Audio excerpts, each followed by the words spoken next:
Chapter 78. Jesus cleans house. Mark 11.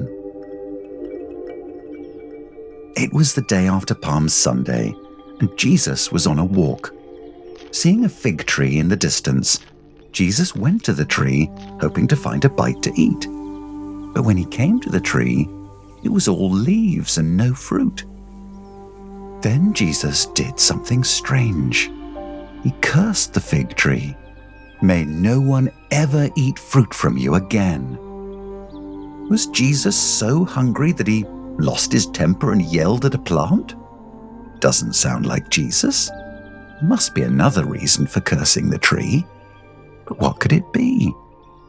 The disciples would have to wait one more day to find out. Later that same day, Jesus came again to Jerusalem. When he entered the temple, he got even madder than he was at the fig tree, and with good reason. Unlike us, Jesus never sinned when he was angry. Whenever he was angry about the right things and in the right way.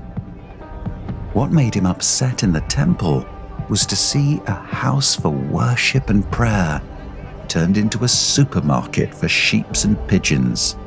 There were people everywhere in the temple courts, selling animals, trading money, and making a big noisy mess.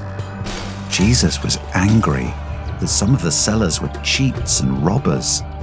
He was also angry that no one seemed to understand what the temple was for. The temple was a holy place for worship and for prayer. There was no place for people from other nations to seek the true God. That's why Jesus was angry. That's why he flipped over tables and drove out the money changers with a whip of cords. The next morning, Jesus and the disciples passed by the fig tree. Just like Jesus had said, the tree was withered away to its roots. Jesus wanted to teach the disciples a lesson about prayer.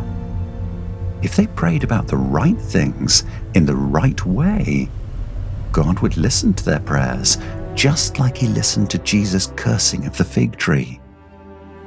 But there was another lesson to be learned.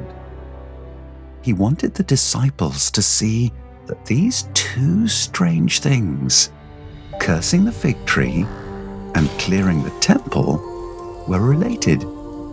Some trees look leafy and green, but don't actually bear any fruit. In the same way, some people and some churches may look perfect on the outside, like the temple did, but on the inside be missing the point. Jesus isn't impressed by the biggest and brightest. What really matters is that we are faithful and fruitful.